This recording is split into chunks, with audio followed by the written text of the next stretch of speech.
Welcome back to prime time debate. మొత్తానికి ముఖ్యమంత్రి రేవంత్ రెడ్డి విదేశీ పర్యటన తర్వాత కొన్ని డెవలప్మెంట్ సూచనలు మేము చేస్తున్నాం. దానికి ప్రధానంగా రాష్ట్రాన్ని మొత్తం 3 భాగాలుగా విభజించి డెవలప్మెంట్ దిశగా అడుగులు పడుతున్నాయి. వాటికి సంబంధించినటువంటి కమిటీలు కూడా ఏర్పాటు చేయబోతున్నాం. అర్బన్, సెమీ, అట్లాగే అర్బన్, రూరల్గా మార్చబోతున్నాం డెవలప్మెంట్ పరంగా అంటూ కొన్ని స్టేట్మెంట్స్ ఇవ్వడం జరిగింది. సో ఈ 10 ఏళ్లలో దరిదాపు తెలంగాణను ఒక ట్రిలియన్ ఎకానమీగా మార్చడమే లక్ష్యం అంటూ ముఖ్యమంత్రి రేవంత్ రెడ్డి దగ్గర నుంచి వచ్చినటువంటి మాట, ప్రభుత్వం చెప్తున్నటువంటి మాట. మళ్ళీ పవన్ గారు, పవన్ గారు 3 వర్షన్స్ మీరు విన్నారు. సో ముఖ్యమంత్రి రేవంత్ రెడ్డి వర్షన్ కూడా నా మాటల్లో మీరు వినే ఉంటారు. బట్ నేను మళ్ళీ ఒకసారి మీకోసం రిపీట్ చేసిన.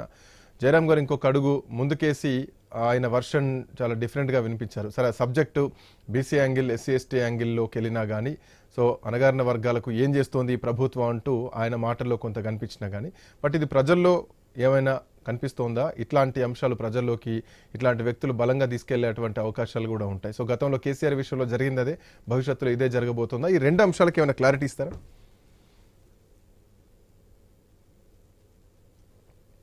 పవన్ గారు మ్యూట్లో ఉన్నట్టుంది మీ వాయిస్. శ్రీకాంత్ గారు వినపడుతుందా? Please continue.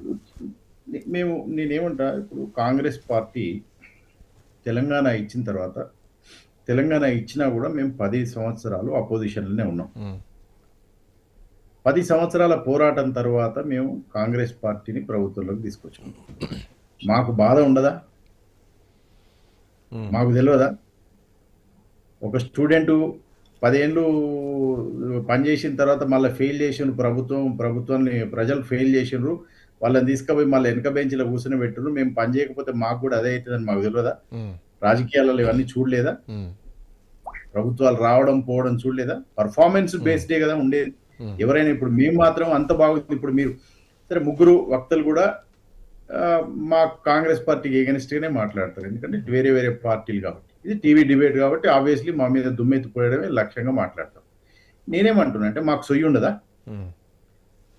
మాకు మేము కూడా మళ్ళీ రిటర్న్ కావాలని అనుకుంటాం, కానీ ఉద్యోగం పోవాలని, ఉద్యోగం ఊసిపోవాలని అయితే అనుకోం కదా శ్రీకాంత్ గారు. ప్రజల మన్ననలు పొందాలని అనుకుంటాం కదా. కాబట్టి మనం అంతా కూడా ప్రభుత్వాన్ని ప్రజల డైరెక్షన్ లో నడిపేటువంటి విలువ సహాయ సహకారాలు ఇవ్వాలి, సూచనలు ఇవ్వాలి, సజెస్ట్ చేయాలి, డైరెక్షన్ చెప్పాలి. అయ్యా మేము ఇట్లా ఫెయిల్ అయినాము, మేము దళిత బంధువులు ఇచ్చుట్లా ఫెయిల్ అయినాము, డబుల్ బెడ్రూమ్లు ఇచ్చుట్లా ఫెయిల్ అయినాము, ఇంటికో ఉద్యోగం ఇచ్చుట్లా ఫెయిల్ అయినాం, కాబట్టి మీరు ఇట్లా ఫెయిల్ కాకండి, ఇగో ఇక్కడ రీసోర్స్ ఉంది, దీన్ని ఇట్లా వాడుకోండి అని చెప్తే బాగుంటుంది. 60 నెలల పరిపాలన ఉంటుంది. 12 5 65 సంవత్సరాల పరిపాలన అనుకుంటే 60 నెలల పరిపాలన. 60 నెలల్లో ఎన్ని? 6 నెలలు మొత్తం మేము కలిపి మొత్తం కూర్చున్నది కూడా 6 నెలలు కూడా కాదు. ఫస్ట్ 3 నెలలు కూర్చున్నా 4 నెలలు ఆబ్సెంట్, మొత్తం కోడే ఉండే. తర్వాత ఇప్పుడు మొదలు 2వ నెలకు వచ్చినాం. అంటే ఇప్పుడు 5వ నెల మేము పరిపాలన ఉన్నాం. 5 నెలలు అంటే 60 నెలల్లో 5 నెలలు అంటే ఎంత పర్సెంటేజ్ ఆఫ్ పరిపాలన మేము చేయగలిగాం? సరే, నేనేం I'm not running away Srikanth garu, I'm not running away. we have given the word that we will fulfill our 6 guarantees. మీ వర్షం నాకు అర్థమైంది. ఫార్మ్ హౌస్ డైరెక్షన్ కాదు, ఫార్మర్ డైరెక్షన్ లో పనిచేస్తామని చెప్తున్నారు. ఇప్పుడు 30,000 కోట్ల రూపాయల రైతు రుణమాఫీకి ఇచ్చారు. 10 సంవత్సరాలు పరిపాలించారు కదా వారు చూసింది కదా. ఇప్పుడు నేను అలిగేషన్ చేయలేనండి, మీరు కూడా ఉన్నారు కదా సమాజంలో, సివిల్ సొసైటీ కూడా ఉంది కదా, అలిగేషన్ చేసింది కదా, వాళ్ళని నింపేసింది కదా. 30,000 కోట్ల రూపాయలు రైతుల కోసం ఇచ్చినాం. రైతు భరోసా 10 ఎకరాల వరకు ఇచ్చినాం. రైతు బంధుని రైతు భరోసా అని పేరు పెట్టి 10 ఎకరాల వరకు రైతులకు పంటను వేసుకోవడానికి ఇచ్చినాం. రైతులకు ఏదైతే రుణం ఉందో దానివల్ల చాలా మంది చచ్చిపోతుందని చెప్పి రైతు రుణమాఫీ చేసినాం. ఒక ప్రోగ్రామ్ తీసుకున్నప్పుడు 100% సక్సెస్ఫుల్ కాదు, ఒక 30% 20% ఎక్కడనో బౌన్స్ బ్యాక్ అవుతుంటది. అది అధికారుల తప్పిదమా, టెక్నాలజీ తప్పిదమా, డేటాబేసా, ఇంకోటి 100 ప్రాబ్లమ్స్ ఉంటాయి. ఇట్లాంటి తప్పిదం రైతు బంధు విషయంలో జరిగింది. పూర్తిగా రైతులకు రైతు బంధు అందలేదు. ఇది కూడా అట్లాంటి తప్పిదం కింద భావించాలా? నేనేమంటున్నా, అన్ని బ్యూటిఫుల్ గా జరిగితే ఐడియలిస్టిక్ వల్ల చాలా బాగుంటది. నేను కూడా కార్యక్రమంగానే చక్కగా సెక్రటేరియట్ పోవాలి, చక్కగా గాంధీ భవన్ పోవాలి అనుకుంటా. 36 సిగ్నల్ ఉంటాయి, వెయిట్ చేయాలి. ఒక ఆయన అడ్డం వస్తుంటాడు, ఒక ఆయన సైకిల్ పట్టుకొని వస్తాడు, ఒక ఆయన లెఫ్ట్కి వెళ్ళి పోతుంటాడు, ఒక ఆయన రైట్కి వెళ్ళి పోతుంటాడు. ఐడియలిస్టిక్ సిచ్యువేషన్ లో నేను ఇంట్లో చెద్దరు కప్పుకొని బాగుంటది, మంచిగా ఉంటది అనుకుంటా. కానీ తెల్లారు లేస్తే అట్లుండదు కదా, మనం బతికేది రియలిస్టిక్ వరల్డ్. కాబట్టి సిస్టము, దాంట్లో పనిచేసినటువంటి ఎంప్లాయీస్, ఉద్యోగస్తులు, వాళ్ళ బిహేవియర్, పోలీస్ స్టేషన్ విషయం చెప్పిండు సార్ ఇంత ముందు, వాళ్ళ బిహేవియర్ అన్ని చేంజ్ కావడానికి కొంచెం సమయం పడుతుంది ఇంకా కూడా. అంటే నేను అందరు ఉద్యోగులను అంటలేను, కానీ కొంతమంది ఉద్యోగులు మాత్రం అదే ఇంకా టిఆర్ఎస్ పరిపాలననే ఉన్నారు. వాళ్ళు కూడా ఫ్లేవర్ ఇంకా పోలేదు అంటారు. ఇంకా దాంట్లోకి రాలే. వాళ్ళకి మేము రీఛార్జ్ చేసి కొంచెం ఇంజెక్షన్ ఇచ్చి మళ్ళీ బాబు అట్ట కాదు నాయనా ఇది వేరే ప్రభుత్వం, ఇక్కడ పని చేస్తేనే పర్ఫార్మెన్స్ చేస్తేనే ఉంటుందని చెప్పాల్సిన అవసరం మాకు కూడా ఉంది. దాని మీద రివ్యూలు చేస్తున్నాం. నేనేమంటున్నా అంటే we are making a deliberate effort. మేము 2 సార్లు, ఒకసారి దావోస్ పోయినరు, ఒకసారి అమెరికా పోయినరు, దక్షిణ కొరియా పోయినరు, దగ్గర 88,000 కోట్ల రూపాయల పెట్టుబడులు తెచ్చారు. పెట్టుబడులు మీరు ఏం తెచ్చారు? అన్ని డూప్లికేట్ కంపెనీలు, అన్ని ఉత్త కంపెనీలు, పెట్టుబడులు రాలేదంటే మరి మీరు పోయినరు కదా. ఇంతకుముందు ప్రేమ్ గాంధీ అని చెప్పింది కదా ఎన్నిసార్లు పోయిన కేటీఆర్ గారని. మరి 8,000 కోట్లు తెచ్చిండ్రు. 8,000 కోట్లు తెస్తే మరి 7 లక్షల కోట్ల రూపాయలు అప్పు ఎందుకైంది? 7 లక్షల కోట్ల రూపాయలు అక్కడకపోయింది? ఎందుకు రెవెన్యూ జనరేట్ కాలేదు? ఎందుకు మనం జీతాలు ఇవ్వలేకపోయినాము? ఎందుకు పారిశుద్ధ్య, మెడికల్, ఉపాధ్యాయులకు జీతాలు ఇవ్వలేకపోయినాము? ఆర్టీసీని అమ్ముకోవాల్సిన పరిస్థితి ఎందుకు వచ్చింది? కోకాపేటలో ల్యాండ్స్ అమ్మాల్సినటువంటి పరిస్థితి ఎందుకు వచ్చింది? మేమేమన్నా ల్యాండ్స్ అమ్ముతాం అంటున్నామా? మేమన్నా ప్రజాధనం దోస్తాం అంటున్నామా? మేమన్నా కాళేశ్వరం కడతాం లేదా మంచి ప్యాలెస్లు కట్టుకుంటాం అనుకుంటున్నామా? రేవంత్ రెడ్డి గారు ఇప్పటికి కూడా వారి ఇంట్లో నుంచే ఉంటున్నారు. ఆయన ఇంతవరకు సీఎం ఇంటికి పోలే. ఎందుకు? ఓ 10 పైసలు సేవ్ చేయాలి, ఏడన్నా కూడా మంచి చేయాలి అనేటువంటి ఒక ఆలోచనతో పనిచేస్తున్నాం. నేనేమంటున్నా, మీరందరూ కూడా ప్రోగ్రెసివ్ ఐడియాలజీతోని రాజకీయాల్లోకి వచ్చినటువంటి పెద్దలు, మీరంతా చదువుకున్నారు, వివిధ పార్టీలలో ఉండొచ్చు, వివిధ ఐడియాలజీ ఉండొచ్చు. అల్టిమేట్ గా మనం అందరం ఎందుకు రాజకీయాలు ఉన్నాం? ప్రజలకు, బడుగు బలహీన వర్గాలకు మంచి చేయాలి, మంచి గవర్నెన్స్ ని అందించాలి అనేటువంటి ప్రక్రియతోనే కదా ఆరోగ్యశ్రీ నేను తెచ్చినా, రైతు బంధు మీరు తెచ్చినా, రైతు భరోసా అన్నా, రైతు రుణమాఫీ చేసినా, ప్రజల కోసం, రైతుల కోసం, విద్యార్థుల కోసం, నిరుద్యోగుల కోసం. ఏ పథకం ఏ ప్రభుత్వం తెచ్చినా గానీ నెక్స్ట్ ప్రభుత్వం దాన్ని కంటిన్యూ చేయాల్సినటువంటి అవసరం ఉంటుంది. చెడగొట్టకపోతే సరిపోతుంది కదా.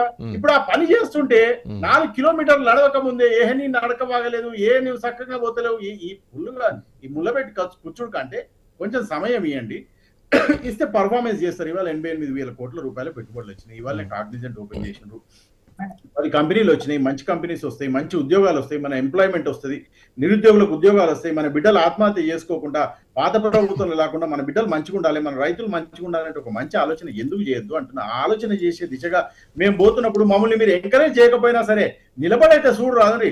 అప్పటి వరకు నిలబడి చూసే ఓపిక కూడా లేకపోతే మంచిగా రిజర్వాయర్లని నిండినాయి, కలకలలాడుతున్నాయి, పోయి దర్శనం చేసుకొని మంచిగా స్నానం చేసుకొని శివునికి దండం పెట్టుకొని రాండి. హాయిగా ప్రశాంతత, మనసు కింద మంచి జరుగుతుంది, మీ కుటుంబాలకు కూడా మంచి జరుగుతుంది.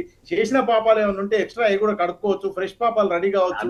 అందుకే ఉప ముఖ్యమంత్రి గారు బట్టి విక్రమార్క గారు అందుకే పుణ్యక్షేత్రాలు దర్శిస్తా ఉన్నారు, చేసిన పాపాలు కడుక్కోవడానికే.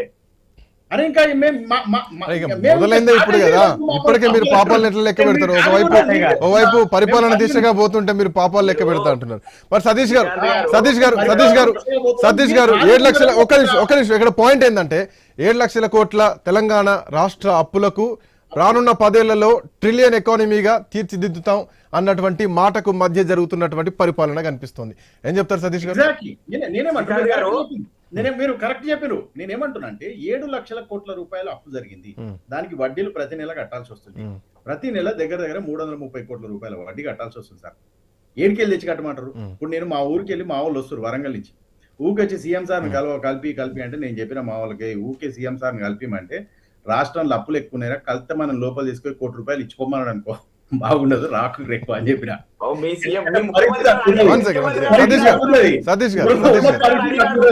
మీరేమో హాయిగా మొత్తం అప్పులు చేసిర్రు. మీరు మరి 100 రోజులలో ఎందుకు చెప్పారు? ఆమె 100 రోజులలో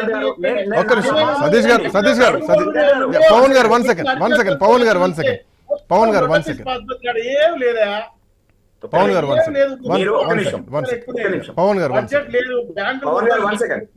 కాబట్టి ఒక్క నిమిషం పవన్ గారు, ఇంతకుముందు మీరు ఒక మాట చెప్పారు, మా 3 డివిజన్స్ గా చేస్తున్నాము, కిందికి తీసుకుపోయేటువంటి ప్రయత్నం చేస్తా ఉన్నాం. ఒక మంచి ఆలోచనతో పరిపాలన కింది వరకు తీసుకుపోవాలి, అందరికీ అందుబాటులో ఉండేటువంటి ఆరోగ్యవంతమైనటువంటి పరిపాలన రావాలని సెక్రటేరియట్ ఓపెన్ చేసినాం, రాజ్భవన్ ఓపెన్ చేసినాం.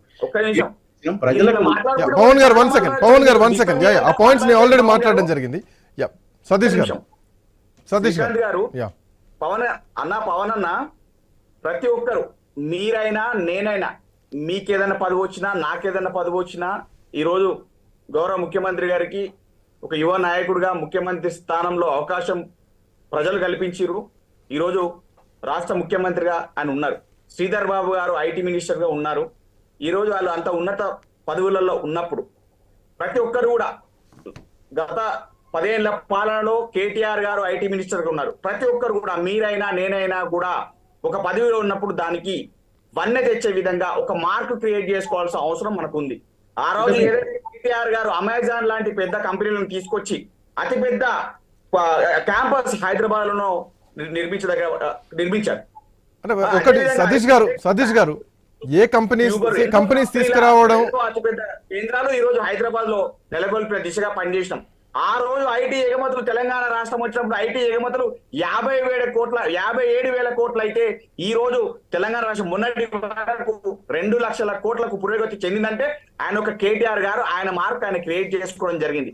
ఇక్కడ నుంచి మనం ఏం చేస్తున్నాం, ఇక్కడ నుంచి మనం ఎన్ని కంపెనీలు తీసుకురాబోతున్నాం అనేది మీరు ఆలోచించుకొని మీరు కూడా కాంగ్రెస్ నాయకులు ఒక మార్క్ క్రియేట్ చేసుకోవాల్సిన అవసరం ఉంది. ఇప్పుడు జరిగేది అదే అనుకోవాలా సతీష్ గారు? ఇప్పుడు జరిగింది అదే అనుకోవాలా?